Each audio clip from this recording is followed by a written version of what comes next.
হাজার রকম সমস্যার কারণে বিএনপি দাঁড়াতে পারছে না, কিন্তু এই বিএনপি সেই বিএনপি না।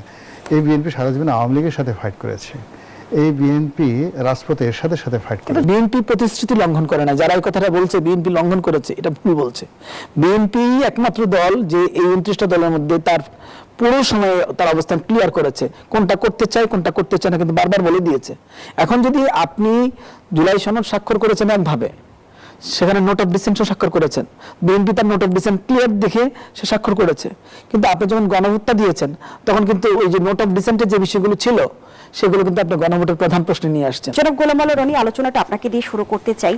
যেমনটি বলছিলাম, স্বরাষ্ট্রমন্ত্রী জাতীয় সংসদে দাঁড়িয়ে বলেছেন সংস্কারের বাহানায় যদি নির্বাচন হতে দেয়া না হয় সেজন্য আপোষ করে জুলাই সনদ সই করেছে, এবং তিনি আরো তুলে ধরেছেন সংস্কারের জন্য শ্বেতশুভ্র ক্যাশের আবার কিছু বড় ভাই বুদ্ধিজীবী বিদেশ থেকে অবতরণ করেছিলেন।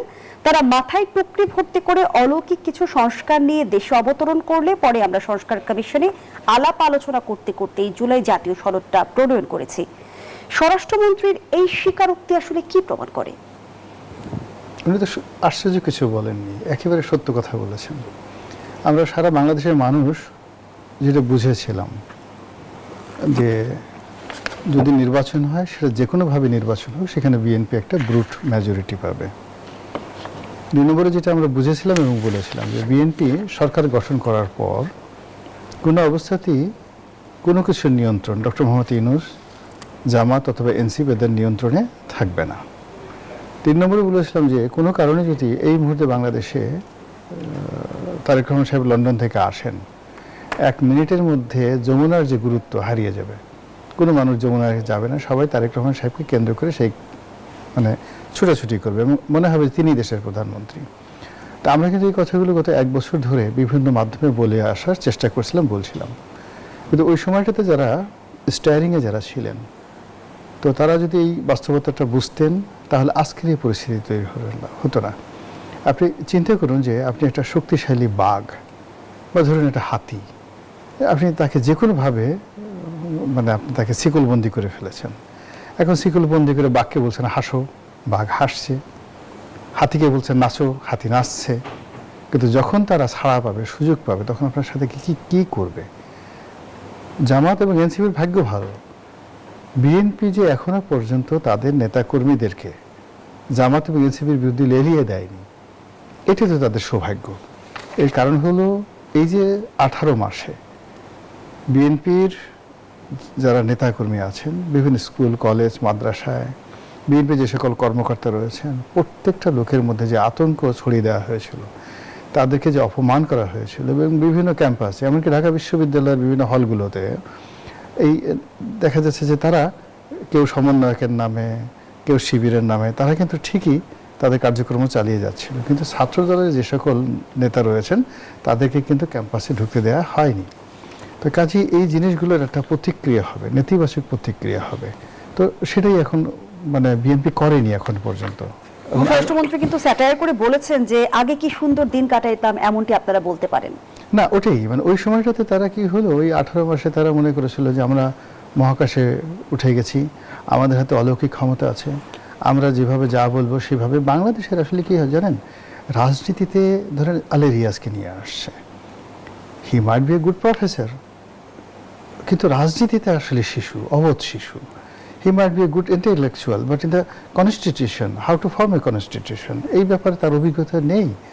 ডক্টর মোহাম্মদ ইউনূস সারা পৃথিবীতে মানে যাকে বলা হয় তিনি মানে বক্তৃতা করে বেড়ান, কিন্তু তাকে যদি রাজনীতির ময়দানে সেই টেকনাফে গিয়ে বদির কাছে পাঠানো হয়, বদি তাকে পুরো টেকনাফ অঞ্চল ঘুরিয়ে আসার সময় তার পকেটের মধ্যে কখন যে 2 প্যাকেট ইয়াবা ঢুকিয়ে দেবে সে টেরই পাবে না। এবং ঢাকাতে আসার পর মাঝপথে দেখা গেল ইউনূস সাহেবের পকেটের মধ্যে ইয়াবা আছে। This is politics. তো যার জন্য সেই পলিটিক্সটাকে নন পলিটিশিয়ানরা তারা 18 মাস খেলার চেষ্টা করছেন, আর পলিটিশিয়ানরা এখানে কোনো আপোষ করেনি, তারা পলিটিক্স করেছে। সালাউদ্দিন সাহেবরা ওই সময়টাতে যে পলিটিক্স করেছে সেই পলিটিক্সেরই বাস্তব রূপ এখন যারা নন পলিটিশিয়ান তারা হাড়ে হাড়ে টের পাচ্ছেন। এবং এটা সবেমাত্র শুরু, মাত্র 2 মাস হলো। তো এখন তো সরকার একটু বিপদের মধ্যে আছে। মানে এটা বিপদের মধ্যে কেমন বিপদ, আমার এক বন্ধু বলতেছিল, সে খুব মানে ঢাকা শহরে একসময় খুব নাম করা মাস্তান ছিল, খুব নামকরা মাস্তান ছিল, তো জেল থেকে বের হয়েছে, বের পর দেখে তার ব্যবসা বাণিজ্য সব এলোমেলো হয়ে গেছে। তো এখন সে তার এক বন্ধুর বাসায় গেছে, তো বন্ধুর ছেলে হঠাৎ করে বলে যে অমুক ভাই, লিয়াকত ভাই কেমন আছেন, কথার কথা কেমন আছেন। তো সে বলছে, আরে বেয়াদব, আমি না একটু বিপদে আছি, সারা জীবন তুই আমার চাচা ডাকতি, আমি তোর বাপের বন্ধু, এখন আমার এই বিপদের সময় আমাকে ভাই ডেকে ফেললি, দাঁড়া, আর জাস্ট 15 দিন পর তোকে আমি কি করতেছি। তো এমন একটা অবস্থা, বিএনপি এখন এই ইরান যুদ্ধের কারণে, তারপর সে দেশের বন্যা বৃষ্টির কারণে, হাজার রকম সমস্যার কারণে বিএনপি দাঁড়াতে পারছে না। কিন্তু এই বিএনপি সেই বিএনপি না। এই বিএনপি সারা জীবন আওয়ামী লীগের সাথে ফাইট করেছে, এই বিএনপি রাজপথে এর সাথে সাথে ফাইট কিন্তু করেছে। জাতীয় ঐক্যমত্য কমিশনে যে আমরা দেখলাম যে 8 মাস ধারাবাহিক আলোচনা হলো, তাহলে আসলে সে সময় হলোটা কি?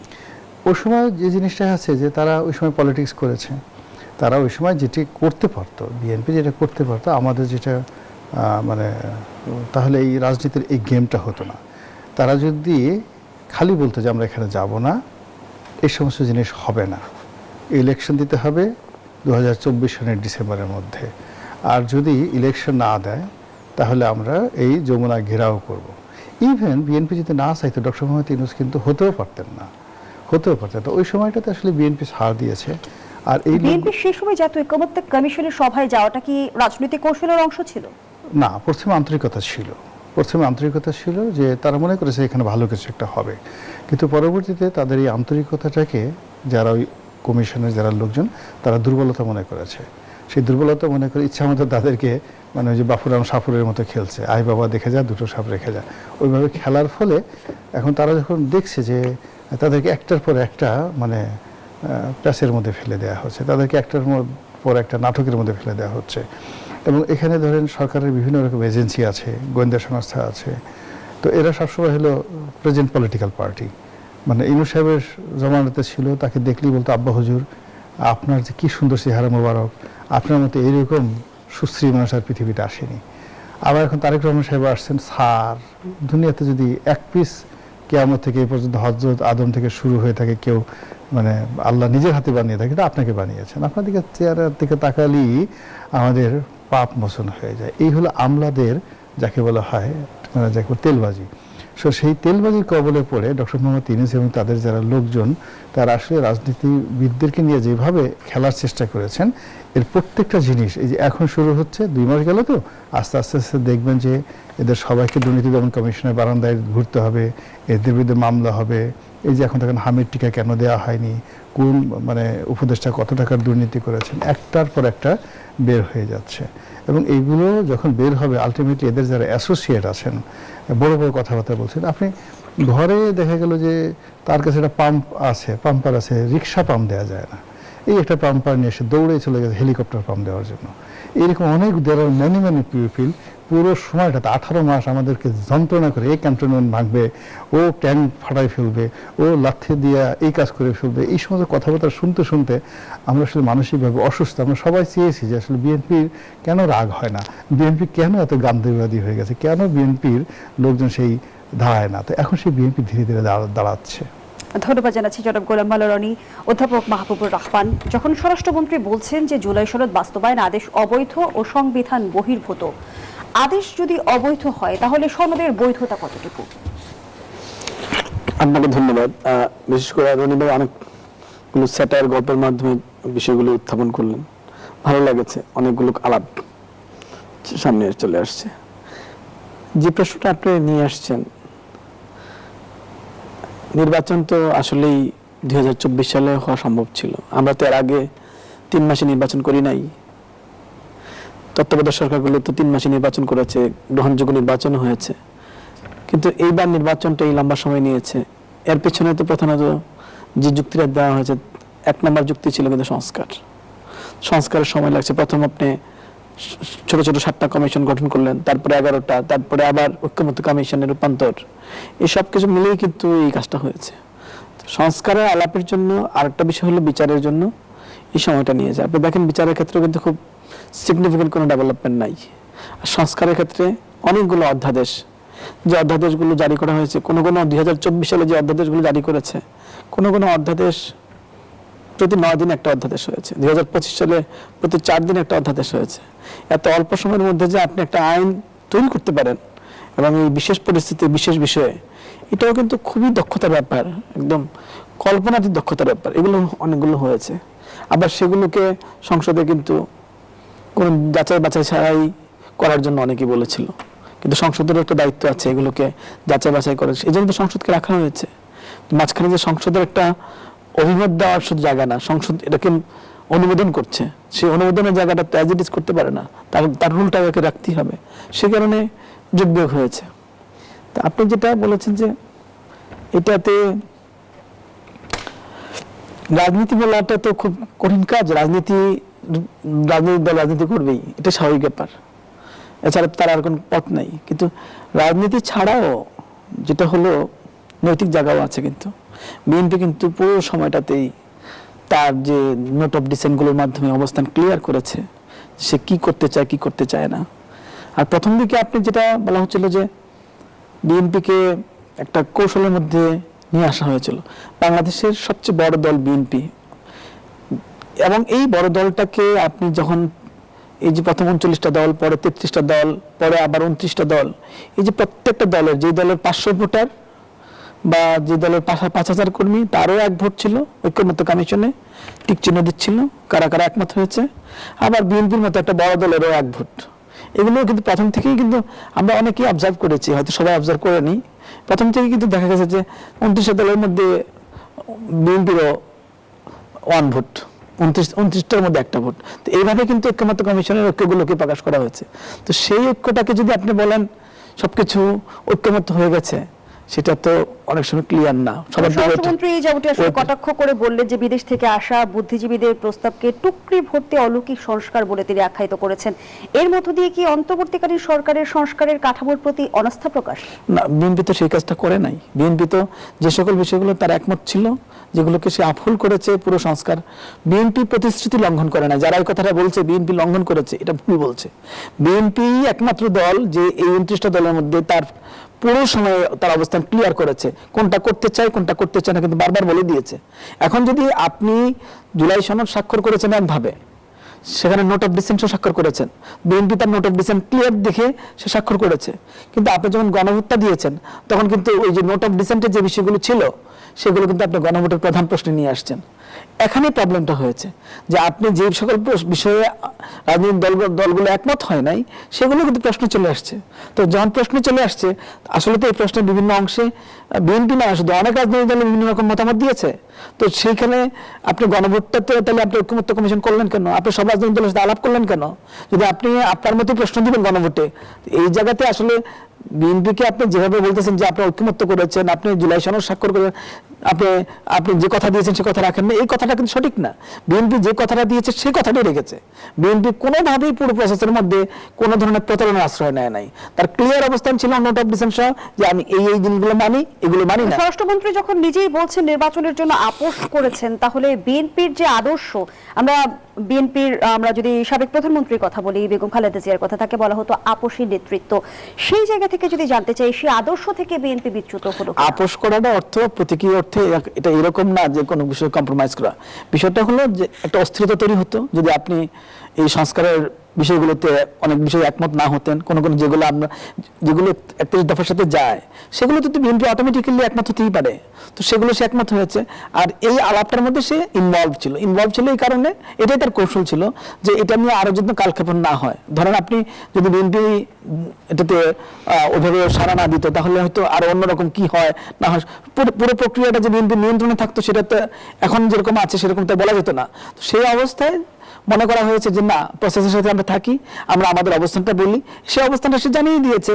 এটা আসলে কম্প্রোমাইজ ইন দ্য সেন্স বলছেন যে তিনি যে প্রসেসের মধ্যে আছেন, কিন্তু সেখানে তো কোথাও তিনি বিএনপি বা উনি নিজেই তো এই জায়গাতে নেতৃত্ব দিয়েছেন, কোথাও তো উনি বলেন নাই যে আমি যেটা করবো না সেটার ব্যাপারে কথা দিয়ে আসেন না। শেষের দিকে ভোটের সময়ে বিষয়টা কি, আমরা ভোটের ক্ষেত্রে ভোটের 2 দিন আগে বা কয়েকদিন আগে, বেশ কয়েকদিনে খুব বেশি প্রচার প্রপাগান্ডা চলছিল, যেগুলো আসলে সোশ্যাল মিডিয়ার মধ্যে এত অল্প সময়ে রেসপন্স করার সুযোগ ছিল না। সেক্ষেত্রে হয়তো কিছু কৌশল অবলম্বন করা হয়েছে। রাজনৈতিক দলের কাজই হলো কৌশল না, আপনি রাজনীতি একটা গেমের মধ্যে প্রত্যেকে কৌশল গ্রহণ করবে। এই কৌশলটা কখনো কখনো এথিক্স মেনে হয়, কখনো এথিক্স মেনে হয় না। রাজনীতি তো সবসময় এথিক্স মানাও হয় না, এটাই প্র্যাকটিক্যাল রাজনীতি। রাজনৈতিক দলগুলোর কাছে কোনটি বেশি গুরুত্বপূর্ণ, সংস্কার নাকি ক্ষমতা? আপনাকে আবার ধন্যবাদ। এখানে তো আসলে সংস্কার এবং ক্ষমতা দুইয়ের মধ্যে কোনো বার্তার নেই। আপনি যদি এক কথা উত্তর চান, রাজনৈতিক দলগুলোর একমাত্র লক্ষ্য ক্ষমতায় যাওয়া, এটা হলো পলিটিক্যাল সায়েন্সের ভাষা। যে কোনো রাজনৈতিক দলই হবে না যদি সে ক্ষমতায় যেতে না চায়। অন্যান্য যে প্রেশার গ্রুপ আছে তার চেয়ে রাজনৈতিক দলের আলাদা ভিন্নতা শুধু একটা কারণে, বাকিগুলো চাপ সৃষ্টিকারী গোষ্ঠী, তারা কখনো ক্ষমতা যেতে চায় না। শুধু রাজনৈতিক দল ক্ষমতা যেতে, সে তার লক্ষ্যে লিখতেই হবে সে ক্ষমতায় যেতে যাওয়ার জন্য এই ঐক্যবদ্ধ হয়েছে। সুতরাং ক্ষমতায় যাওয়া রাজনৈতিক দলের প্রধান লক্ষ্য। এখন জবাবদিহিমূলক শাসন তৈরি করার জন্য সংস্কারের দাবি দীর্ঘদিনই ছিল, আগে ছিল, এবং এটা প্রথমত কয়েন করেছে কিন্তু বিএনপি 31 দফার মাধ্যমে। আপনি দেখেন এরকম অর্গানাইজড হইতে আর কেউ কিন্তু বাংলাদেশে কোনো রাজনৈতিক দল এইভাবে অর্গানাইজড হইতে কখনো বলে নাই যে তারা ক্ষমতায় গেলে এইভাবে সংস্কার করবে। কিন্তু বিএনপির সেই সংস্কারের কয়েনটা এই অন্তর্বর্তী সরকার এসে তারা এটা বিএনপি থেকে নিয়ে গেল, নিয়ে যে তারা এটাকে সামনে নিয়ে আসলো। আমি তো মনে করি বিএনপি মুখে এবং অন্তরে একই রকম দল বিদায় সে বলেছে যে আমরা এখানে কৌশল করেছি, কিন্তু কৌশল বিএনপির চেয়ে বেশি কৌশল করেছে হলো অন্তর্বর্তী সরকার ঐক্যমত্য কমিশন। সে তো অনেক বেশি কৌশলী ছিল, যেখানে জুলাই সনদ যেভাবে সে স্বাক্ষর করেছে, গণভোটে সে প্রশ্ন দিয়েছে ঐক্যমত্য কমিশনের রিপোর্টের ভিত্তিতে। ঐক্যমত্য কমিশনের আসলে মূল লক্ষ্য কি ছিল? রাজনৈতিক দলগুলোর মাঝে ঐক্যমত্য তৈরি করা নাকি অনৈক্য তৈরি করা? আমি দেখছি না বাংলাদেশে একমাত্র ঐক্যমত্য কমিশনেই বাংলাদেশে বর্তমানে রাজনৈতিক দলগুলোর মধ্যে যে অনৈক্য তৈরি হয়েছে এর দায়িত্ব ঐক্যমত্য কমিশনের। ঐক্যমত্য কমিশন তার কথা রাখে নাই, কৌশল করেছে ঐক্যমত্য কমিশন। এখন বিএনপি এটা ওভাবে কয়েন করছে না, কারণ আমি জানি না। কৌশল করেছে ঐক্যমত্য কমিশন, এবং এই সংস্কার নিয়ে যে রাজনৈতিক খেলাটা খেলেছে ঐক্যমত্য কমিশন। ঐক্যমত্য কমিশন যদি জুলাই সনদকে সরাসরি গণভোটে দিত তাহলে তো এই প্রশ্ন আসতো না। ঐক্যমত্য কমিশন তার নিজের রিপোর্টের ভিত্তিতে 4টা প্রশ্ন তৈরি করেছে, যার ফলে ওই 4টা প্রশ্নের মধ্যে বিএনপি সহ আবার অনেকেরই বিভিন্ন রকম দ্বিমত আছে। তা আপনি তাহলে আলাপটা কেন করছেন? যে আলাপটা আপনি দিতে পারবেন না, না দিতে পারলে আপনি ক্লিয়ারলি বলেন যে না, আমরা যে সনদ স্বাক্ষর করেছি সেইটা আমরা কিন্তু গণভোটে দিই নাই।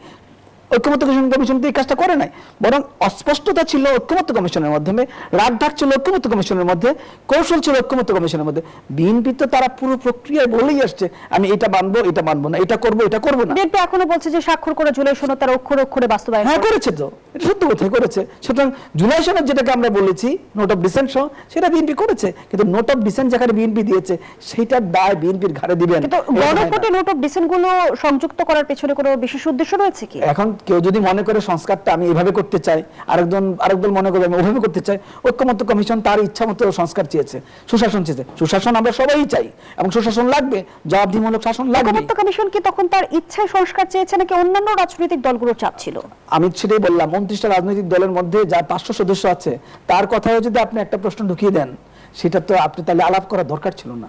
আপনি আপনার এই ভারসাম্যটা এরকম হওয়া দরকার ছিল যে মেজর পলিটিক্যাল পার্টি যারা ক্ষমতা আসতে পারে বা যারা প্রতিনিধিত্ব করে দেশের জনগণের, তাদের বক্তব্যটা কি ছিল সেই জায়গায় আপনাকে গুরুত্ব দেওয়া দরকার ছিল। ঐক্যমত্য কমিশন সেটা করে নাই। ঐক্যমত্য কমিশন 29টা দলের মধ্যে বেশিরভাগ দল কি চেয়েছে বা কি চায়নি সেই বিষয়ের উপর গুরুত্ব দিয়ে তার প্রশ্নগুলো তৈরি করেছে। এখানে একটা বিষয় হলো কি, এই জায়গাতে প্রথম বিএনপিকে ঠকানো হয়েছে। আমি এটা বলবো, বিএনপিকে ঠকানো হয়েছে প্রথম ওই 29 দলের মধ্যে এক দল বানিয়ে। তখনও তো বিএনপি কোনো প্রতিবাদ করে নাই, কারণ এই যে পুরো প্রক্রিয়ার মধ্যে বিএনপি এভাবে রেসপন্স, এই যে রনিবাই যেটা বললেন যে আন্তরিকতা ছিল, বিএনপির আন্তরিকতা সত্যিই ছিল, সে আন্তরিকতা নিয়ে বিএনপি গিয়েছে। কিন্তু আমার কাছে তো মনে হয় যেভাবে জুলাই সনদ এবং গণভোট এবং এই সব কিছুর মধ্যে যে প্রক্রিয়ার মধ্যে দিয়ে যত সময় নষ্ট করা হয়েছে, এই সময় নষ্ট করার মধ্যে দিয়ে সরকারের মানে অন্তর্বর্তী সরকারের আন্তরিকতা ছিল কিনা, ঐক্যমত্য কমিশনের আন্তরিকতা ছিল কিনা, সেই প্রশ্ন উত্থাপন করা যায়। বিএনপি কৌশলের কথা না বলে নিজেরাও বলতে পারতো যে আমরা কৌশল করি না, কৌশল করেছে ঐক্যমত্য কমিশন, কৌশল করেছে অন্তর্বর্তী সরকার, এবং কৌশলে আমাদেরকে 29 দলের মধ্যে এক দলে বানিয়ে দিয়েছে, যেখানে তারা হলো মেজর পলিটিক্যাল পার্টি। সুতরাং এটা তো বিএনপির প্রতি একটা অন্যায় হয়েছে, অবিচার হয়েছে। অসংখ্য ধন্যবাদ জানাচ্ছি অধ্যাপক মাহবুবুর রহমান। জনাব গোলাম মাওলা রনি, গণহত্যার দোষর এখনো দেশের রাষ্ট্রপতি, এমন মন্তব্য করেছেন বিরোধী দলীয় চিফ হুইপ নাহিদ ইসলাম। তিনি আরো বলেছেন যে আমাদের দুর্ভাগ্য একজন দুর্নীতিবাজ, অপদার্থ, মিথ্যুক, গণহত্যার দোষর এখনো বাংলাদেশের রাষ্ট্রপতি। তিনি বলেছেন এখন নির্বাচিত সরকার চাইলে বিএনপি রাষ্ট্রপতি পরিবর্তন করতে পারে, গাধাকে দিয়ে হাল চাষ করিয়ে কোনো বাহাদুরি নেই বলেও মন্তব্য করেন তিনি। এই যে নাহিদ ইসলাম এতগুলো অভিযোগ করলেন রাষ্ট্রপতির বিরুদ্ধে, এই অভিযোগের সত্যিকার অর্থে ভিত্তি রয়েছে কি নাকি আসলে চাপ তৈরির কৌশল? আমি নাহিদ সাহেব যেহেতু এখন একটা দায়িত্বপূর্ণ পদে আছে, he is a member of parliament, একটি দলের প্রধান, এবং ডক্টর মোহাম্মদ ইউনূস তাকে যেভাবে এনলাইটেন করেছিল বা তাকে যেভাবে প্রজেকশন করেছিল, মনে হচ্ছিল আজ তারেক রহমান সাহেব যে পদে বসছেন এটা মূলত নাহিদ সাহেবের জন্য সংরক্ষিত ছিল এইভাবে। তো যদি নাহিদ সাহেব প্রধানমন্ত্রী হতেন তাহলে জুলাইটা হয়ে যেত মানে আমাদের মুক্তিযুদ্ধ, আর 1971 সনে যেটা হয়েছে সেটা হয়ে যেত গন্ডগোল, আর আমাদের যে জাতীয় জীবনের যে শুরুটা সেটা হতো 47 থেকে। তো তিনি আজকে এই যে একটা কথা বলেছেন, সঙ্গত কারণে তার রাগ হতেই পারে। যিনি যদি প্রধানমন্ত্রী হতেন তাহলে তার দলের লোকজন তাকে জাতির পিতা ঘোষণা করত, Nahid Islam is the father of nation, এরকম তাদের একটা মাস্টার প্ল্যান। তো সেই জায়গা থেকে এখন সে একটা জায়গাতে অনুল্লেখিত একটা জায়গাতে আছেন, সেখানে বর্তমান রাষ্ট্রপতির প্রতি তার রাগ হতে পারে, ক্রোধ হতে পারে, ক্ষোভ হতে পারে, তাকে হত্যাকাণ্ডের দোষর বলতে পারেন। এটা যেহেতু আল্লাহ তাকে মুখ দিয়েছেন, মুখ দিয়ে তিনি শুধু খাবেন তা তো না, কিছু কথাও তো বলতে হবে। তো তিনি সেটা বলছেন, কিন্তু তার সঙ্গে সঙ্গে যদি আবার তার যারা কাউন্টার প্রতিপক্ষ রাষ্ট্রপতির দলের যারা লোকজন আছেন, এখন যারা রাষ্ট্রপতি রেখেছেন, তারা যদি বলতেন যে ঠিক আছে, হত্যাকাণ্ডের যারা দোষর, 1400 হত্যাকাণ্ড হয়েছে তাদের দোষর, তার যদি বিচার হয় বা তাকে যদি শাস্তি দিতে হয় ভালো কথা, আমরা দেব। কিন্তু একই সঙ্গে 1971 সনে আমাদের যে 2 লক্ষ মা বোনের ইজ্জত হানি হয়েছে, সম্ভ্রম হানি হয়েছে, 30 লক্ষ মানুষকে মেরে ফেলা হয়েছে, এই মানুষগুলো আমাদের চোখের সামনে এখন লম্ফঝম্প করছে। আমরা তাদের বিচার চাই, আমরা তাদের বিচার করব, আবার নতুন করে সব কিছু বিচার করব। এবং সেই বিচার কমিটিতে নাহিদ ইসলাম যদি থাকে এবং সে যদি বলে ইয়েস উই আর অ্যাগ্রি, তাহলে হতে পারে একটা সমতা। ধরেন আপনি একদিকে শুধু ব্যাটিং করবেন আর অন্যদিকে করবেন, সেটা তা নয়। আমরা একটা মনস্তাত্ত্বিক খুব খারাপ অবস্থার মধ্যে যাচ্ছি। আমাদের বাংলাদেশে অহরহ এমন সব ঘটনা ঘটছে, এমন সব কথাবার্তা চারিদিক থেকে শুনছি, বিশেষ করে ক্ষমতার জায়গা থেকে, প্রায় আমাদের মন খারাপ হয়ে যায় যে এরকম তো আসলে হওয়ার কথা ছিল না। এখন দেখা গেল যে একটা দেশের অস্তিত্ব সেটা নির্ভর করে সেই দেশের স্বাধীনতা সংগ্রামের উপরে, মুক্তিযুদ্ধের উপরে, একটা দেশের জাতীয় পতাকা, একটা দেশের সংবিধান। মানে একটা মানুষের, আপনি একটা মানুষের যদি মস্তিষ্ক ধরেন, মাথা ধরেন, হাত ধরেন, পা ধরেন, এটা হিউম্যান বডি, সেগুলো যদি আপনি বিচ্ছিন্ন করে ফেলেন তাহলে তার সেটা মানুষ থাকে না। তদ্রূপ একটা জাতিরাষ্ট্র গঠন, আমরা যে এরকম একটা বাঙালি জাতি আছি, আমাদের তো একটা শুরু আছে, আমাদের বাংলাদেশ নামক একটা রাষ্ট্র আছে, একটা হলো জাতির একটা শুরু আছে, আর বাংলাদেশ নামক একটা রাষ্ট্র আছে। এই রাষ্ট্রটা শুরু আছে, এই রাষ্ট্রের কতগুলো কারিগর আছে, এই রাষ্ট্রের কতগুলো পিলার আছে। পুরো জিনিসটিকে তছনছ করে দিচ্ছে কিছু মানুষ এই গত 18 মাস ধরে, এবং এখনো পর্যন্ত তাদের নফস নিয়ন্ত্রিত হয় নাই, এখনো পর্যন্ত তারা তাদের মতো করে দম্ভ করে যাচ্ছে। এবং সবচেয়ে আশ্চর্য ব্যাপার হলো যে সংসদটা তৈরি হয়েছে, সংসদটা তো আসলে আমরা তৈরি করেছি রাজাকারদের বিরুদ্ধে যুদ্ধ করে, পাকিস্তানের বিরুদ্ধে যুদ্ধ করে, আলবদর আর শামসদেরকে পরাজিত করে আমরা এই জাতীয় সংসদ তৈরি করেছি। এখন সেই জাতীয় সংসদে আল রাজাকার, আল বদর আর শামস তাদের গুণগান হচ্ছে, তাদের ভাবমূর্তি সেখানে প্রতিষ্ঠিত হচ্ছে, তাদের নামে কোরআন খানি হচ্ছে, তাদের নামে শোক প্রস্তাব উত্থাপিত হচ্ছে। এগুলো বিএনপি কিভাবে সহ্য করছে আল্লাহই জানে, কিন্তু আমরা যারা সাধারণ মানুষ বাইরে থেকে আসছি আমাদের এগুলো খুব কষ্ট হয়, মনের মধ্যে এরকম কষ্ট। এরকম আসলে হওয়া উচিত নয়। একটা জাতি আমরা কতটা অন্যায় করলে, অপরাধ করলে, মানে যে জিনিস আমরা ছেড়ে দিয়েছি, যে জিনিস আমরা পরিত্যাগ করেছি, সেই জিনিসগুলো আবার আমাদেরকে মাথায় করে বহন করতে হচ্ছে। এখন বাংলাদেশে যারা লোকজন, সরকারি কর্মকর্তা, আজকে দেখলাম যে বিরাট একটা গ্রুপ, 25 জনের একটা গ্রুপ, তারা পাকিস্তানে যাচ্ছে ট্রেনিং দেওয়ার জন্য, এবং সরকার সেটাকে প্রমোট করছে। তো এই যে জিনিসগুলো যা কিছু ঘটছে, তারই প্রেক্ষিতে জনাব নাহিদ ইসলাম এই যে কথাগুলো বলছেন, এই কথাগুলো তিনি তার মতো বলছেন। বয়স এবার সংসদের প্রথম অধিবেশন থেকে কিন্তু দেখেছি রাষ্ট্রপতি ইস্যুকে কেন্দ্র করে উত্তেজনা, এবং এই যে যেমনটি নাহিদ ইসলাম বলছেন যে এখন নির্বাচিত সরকার, বিএনপি চাইলে রাষ্ট্রপতিকে পরিবর্তন করতে পারে, বিএনপি কে চাইছে না, হিসেবটা আসলে কি? আপনার রাষ্ট্রপতি আওয়ামী লীগের মনোনীত, আওয়ামী লীগের দোষর, এতে কোনো সন্দেহ নেই। কিন্তু এই রাষ্ট্রপতি আওয়ামী লীগের দোষর, তার কাছে আপনারা কেন, ডক্টর মোহাম্মদ ইউনূস, নাহিদ ইসলাম তো মন্ত্রী ছিলেন, তারা কেন শপথ নিলেন? তারা তো প্রথমে বলতে পারতেন যে আমরা বঙ্গভবনে যাব না, বঙ্গভবন থেকে তাকে তাড়িয়ে আমরা আলী রিয়াজকে রাষ্ট্রপতি বানাবো, আমরা আসিফ নজরুল সাহেবকে রাষ্ট্রপতি বানাবো, এমনকি রেজওয়ানা হাসানকে আমরা রাষ্ট্রপতি বানাবো, সেগুলো বানিয়ে তার হাত দিয়ে, বা এমনি আমরা ফরহাদ মাজহার সাহেব ছিলেন তাদের সাথে, তারপর শেষে আমার দেশের মাহমুদুর রহমান সাহেব ছিলেন, এরকম অনেক লোক তো তাদের পছন্দের মানুষ ছিল, তাদেরকে তারা তো ইচ্ছে করে রাষ্ট্রপতি বানিয়ে তারপর সেখানে যেতে পারতেন। কিন্তু সেটা না করে তারা হু হু করে সেই রাষ্ট্রপতির কাছে শপথ নিলেন, তার হাতে খাবার খেলেন, সব কিছু খেলেন, এরপরে যত অধ্যাদেশ দিলেন, যা কিছু দিলেন, এই বেচারাকে দিয়ে স্বাক্ষর করিয়ে তারপরে এখন সেই বেচারাকে গালাগাল করছেন। আমার কাছে যেটা মনে হচ্ছে কি জানেন, রাষ্ট্রপতির এই লোকটার এক নম্বর দোষ, একেবারে দোষ হলো এই লোকটা মুক্তিযোদ্ধা। এই লোকটা যদি মুক্তিযুদ্ধ না করতো, যদি রাজাকার হতো, বিশ্বাস করেন কেউ তারা গালাগালি করতো না এখন। ইভেন আওয়ামী লীগে যদি সে দোষর হতো এবং তার দুর্নীতি করতো, আরও অনেক খারাপ কাজ করতো, তাহলে কিন্তু এখন যারা তার সমালোচনা করছে তারা কেউ করতো না। তার মেইন প্রবলেম হলো তার রন্ধে মুক্তিযুদ্ধ। এখন যেমন ফজলুর রহমান সাহেবকে সবাই ফজাই পাগল বলছে, ফজা পাগলা বলছে, এখন রাষ্ট্রপতিকে তো সরাসরি ভাবে বলতে পারে না, ক্ষমতা ছাড়ার সাথে সাথে তারাও এরকম একটা পাগল বানিয়ে ফেলবে। আমাদের ইতিহাসের দায়ের কারণেই কি তাহলে বিরোধী দল বলছে ইতিহাসকে ইতিহাসের জায়গায় রেখে আসুন আমরা এগিয়ে যাই?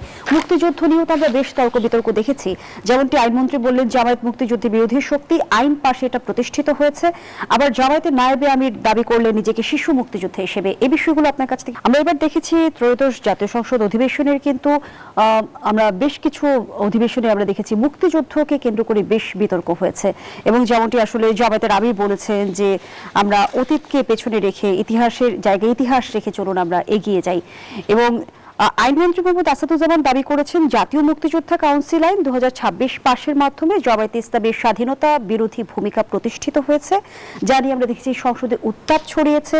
জামায়াতে ইসলামী কয়েকজন নেতাও নিজেদেরকে মুক্তিযোদ্ধা পরিবারের সন্তান এবং শিশু মুক্তিযোদ্ধা বলেও দাবি করেছেন। কি বলবেন? প্রথমত হলো জামাতের আমির তো না, ঠিক আছে, তাকে সবাই আপনারা জামাতের সভাপতি বলবেন। আমির শব্দটা শব্দগত ভুল আছে, তিনি জামাতের প্রধান হতে পারেন বা জামাতের সভাপতি। তো জামাতের সভাপতি ডক্টর শফিকুর রহমানকে ইতিহাস সম্পর্কে পড়তে হবে যে আসলে ইতিহাসটা কিভাবে রচিত হয়, ইতিহাসটা কিভাবে প্রবাহিত হয়, ইতিহাসটা কিভাবে সংরক্ষিত হয়। ওনার মতো একজন সিনিয়র পলিটিশিয়ান যদি ইতিহাস না জানেন, তাহলে এই জাতির কপালে দুর্ভোগ আছে। কথাটা বললাম এই কারণে, ইতিহাসকে কখনোই একটা জায়গাতে স্থির রাখা যায় না, ইতিহাস চলমান। আবারও যদি আমি জামায়াত আমিরের একটি বক্তব্য উদ্ধৃত করি, যারা গোলাম মাওলা রনি, তিনি বলেছেন গাল গল্প করতে বা ইতিহাসের মাস্টার বা ছাত্র হতে সংসদে যায়নি। আর তাকে ইতিহাসের ছাত্র হওয়ার জন্য সংসদে পাঠানো হয়েছে, তাকে ওখানে মানে আতর মাখার জন্য, তারপর দাড়িতে খেজাব মাখার জন্য, ওখানে রাগ হওয়ার জন্য। 1971 সনে জামাত কোনো ভালো কাজ মন্দ কাজ করে না এই কথা বলার জন্য তাকে ওখানে পাঠানো হয়নি, তাকে জাপান যাওয়ার জন্য পাঠানো হয়নি, তাকে এই যে এখন যে 35টা জেলাতে যে ধান ডুবে গিয়েছে, সেই জায়গাতে বিরোধী দল হিসেবে কৃষক যে এই ডুবন্ত ধান দেখে সঙ্গে সঙ্গে মরে যাচ্ছে, এই দৃশ্য দেখার জন্য এবং এখানে তাদের জন্য কাজ করার জন্য তাকে পার্লামেন্টে পাঠানো হয়েছে। আমরা তাকে মাগনা সে সেখানে যাচ্ছে না, তাকে আমরা টাকা দিচ্ছি, we are the nation, we are paying him, তিনি আমাদের প্রতিনিধি, আমরা তাকে টাকা দিচ্ছি, সে বলুক যে আমরা এই পার্লামেন্ট থেকে একটা টাকা নেব না, আমরা তাকে টাকা দিচ্ছি। ওই পার্লামেন্টে প্রতি মিনিটে আমাদের কত টাকা খরচ হচ্ছে, ওখানে দাঁড়িয়ে কথাবার্তা বলছে, তাকে অফিস দেওয়া হয়েছে, সব কিছু বাড়ি দেওয়া হয়েছে, গাড়ি দেওয়া হয়েছে, রাষ্ট্রীয় সহায় সম্পত্তি দেওয়া হয়েছে। ফলে তাকে কি কারণে পাঠানো হয়েছে সেটা লেখা আছে বাংলাদেশে, তার ইচ্ছায় হবে না। তার যদি এই জিনিসগুলো ভালো না লাগে, হি শুড রিজাইন, তার এখান থেকে রিজাইন করা উচিত, নম্বর 1। এখন আমি ইতিহাসের কথা আপনাকে বলি, ধরুন আজ থেকে 5000 বছর আগে যখন মহাভারতের যুগ, তখন দুটো বিবাদমান গ্রুপ ছিল। তো সেই বিবাদমান গ্রুপের মধ্যে একটা হলো পাণ্ডব আর একটা কৌরব। কৌরবরা ছিল ভিলেনদের যে প্রধানমন্ত্রী, তার নাম ছিল শকুনি। এখনও যদি সেই 5000 বছর আগের সেই শকুনি নামটি আপনাকে বলে ডাকা হয়, আপনি একজন শকুনি, আমাকে ডাকা হয়, আমরা কিন্তু মেজাজ হারিয়ে ফেলি। তাহলে ইতিহাস কি থেমে থাকছে সেই মহাভারতের যুগে? এরপরে আসেন ফেরাউন, 3500 বছর আগে। কত আগে ফেরাউন মারা গেছে। আজকেও যদি আমি আপনাকে গালি দেই ফেরাউন বলে, আপনার মাথা ঠিক থাকবে না। ফেরাউন বলি, হামান বলি, কারণ বলি, আপনার রাগ হয়ে যাবেন। ফলে 3500 বছরের পুরনো ইতিহাস এখন আমাদেরকে তাড়া করছে। এরপরে আসুন মোহাম্মদ রসুল্লাহ সাল্লাহ আলাইসাল্লামের জামানাতে 1400 বছর আগে। যদি আপনাকে বলি, এই তোর বাবার নাম আবু জেহেল, তুই একটা আবু জেহেলের কন্যা বা আবু জেহেলের পুত্র, আমাকে যদি কেউ বলা হয়, মুহূর্তের মধ্যে আমাদের মাথা খারাপ হয়ে যাবে। তাহলে সেই 1400 বছর আগের ইতিহাস আমরা বলতে পারিনি। আবার যদি আপনি সেই 1757 সনের ইতিহাসে আসেন, আপনাকে যদি বলা হয় আপনি একটা মির্জাফর, আপনি একটা রায়দুল্লাহ, পিয়ার লতিফ, জগৎ শেঠ, মাথা খারাপ হয়ে যায়। তো কোনো ইতিহাস কখনো কোথাও থামিয়ে রাখা যায়নি। ফলে একইভাবে ওই যে বাংলাদেশ যতদিন থাকবে কিয়ামত পর্যন্ত রাজাকার, আলবদর আর শামস এগুলো নিকৃষ্টতম গালি হিসেবে আমাদের পাখিরা এই গালিগুলোকে পরিহার করবে। কিন্তু বিরোধী দলীয় উপনেতা যেমনটি বলছিলাম যে আব্দুল্লাহ মোহাম্মদ তাহির নিজেকে শিশু মুক্তিযোদ্ধা দাবি করে বলেছেন যে আমরা এখানে যারা বসে আছি আমরা কেউ রাজাকার বা আলবদর ছিলাম না, আমরা জামায়াতে ইসলামীর বর্তমান নেতৃত্ব। অস্বীকার করে দায়মুক্তি মেলে কি? না, এখানে তার মানে এই জামাতের যে লোকগুলো আছে, আমি ভদ্রলোকের কমন সেন্স দেখে খুব অবাক হয়ে যাই। এই সময় কথাগুলো এখানে বসে তার বলাটা ঠিক হয়নি। এমনকি ধরেন অনেক লোক মুক্তিযুদ্ধ করেছে, জামাতের মধ্যে আছেন, মুক্তিযোদ্ধা আছেন, কিন্তু জামাতের প্ল্যাটফর্মে বসে সেই মুক্তিযুদ্ধের ইতিহাসটা সুন্দর শোনা যায় না। আপনি কিছু কিছু জায়গা আছে যেখানে কোরআন তেলাওয়াত মসজিদই মানায়, কিছু কিছু জায়গা আছে গানের যে মঞ্চ, সেই গানের মঞ্চে গানই ভালো যাবে, কিন্তু কোনো যেখানে ধরেন একটা শোকের মিছিল, সেখানে গিয়ে আপনি ইচ্ছা করলে মাইকেল জ্যাকসনের গান গাইতে পারেন না। জামাতের এখনও শিখতে হবে স্থানকাল পাত্র ভেদে শীতকালে কী ওয়াজ করবে আর গরমকালে কী ওয়াজ করবে। তারা সেই কাজগুলো না শিখে অলনে সাডেনলি 78 জন মানুষ সংসদে গিয়ে পুরো সংসদের পরিবেশটাকে এমন একটা অ্যাবনক্সিয়াস করে ফেলছে। সেই অ্যাবনক্সিয়াস করার কারণে ওই দৃশ্য দেখে, ওদের কথাবার্তা শুনে আমাদের অনেকেরই মন খারাপ হয়ে যায় যে এটি কী ধরনের ঘটনা।